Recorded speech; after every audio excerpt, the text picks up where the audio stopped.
Lei nº 5.433, de 8 de maio de 1968.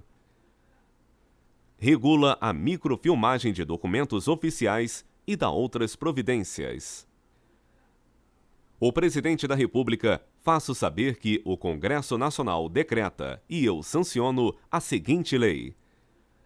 Artigo 1º. É autorizada em todo o território nacional a microfilmagem de documentos particulares e oficiais arquivados, estes de órgãos federais, estaduais e municipais. Parágrafo 1º. Os microfilmes de que trata esta lei, assim como as certidões, os translados e as cópias fotográficas obtidas diretamente dos filmes, produzirão os mesmos efeitos legais dos documentos originais em juízo ou fora dele. Parágrafo 2º. Os documentos microfilmados poderão, a critério da autoridade competente, ser eliminados por incineração, destruição mecânica ou por outro processo adequado que assegure a sua desintegração.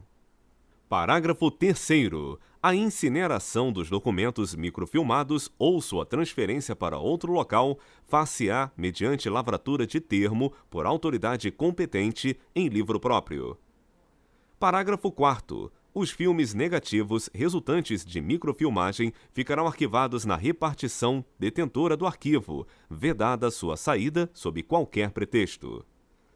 Parágrafo 5º. A eliminação ou transferência para outro local dos documentos microfilmados far-se-á mediante lavratura de termo em livro próprio pela autoridade competente. Parágrafo 6º. Os originais dos documentos ainda em trânsito, microfilmados, não poderão ser eliminados antes de seu arquivamento.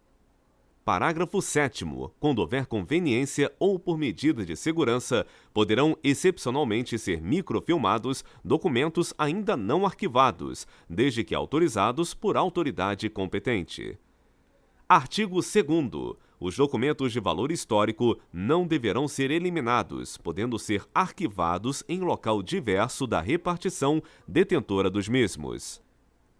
Artigo 3º. O Poder Executivo regulamentará, no prazo de 90 dias, a presente lei, indicando as autoridades competentes nas esferas federais, estaduais e municipais para a autenticação de translados e certidões originárias de microfilmagem de documentos oficiais.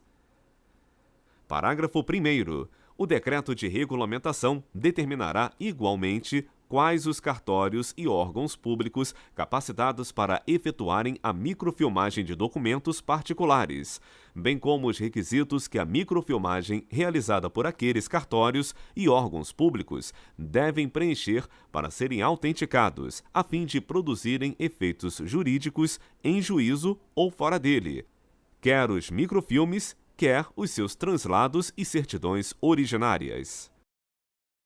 Parágrafo 2º. Prescreverá também o decreto as condições que os cartórios competentes terão de cumprir para a autenticação de microfilmes realizados por particulares, para produzir efeitos jurídicos contra terceiros. Artigo 4º. É dispensável o reconhecimento da firma da autoridade que autenticar os documentos oficiais arquivados, para efeito de microfilmagem, e os translados e certidões originais de microfilmes. Artigo 5º. Esta lei entra em vigor na data de sua publicação. Artigo 6º. Revogam-se as disposições em contrário. Brasília, 8 de maio de 1968, 147º da Independência e 80º da República.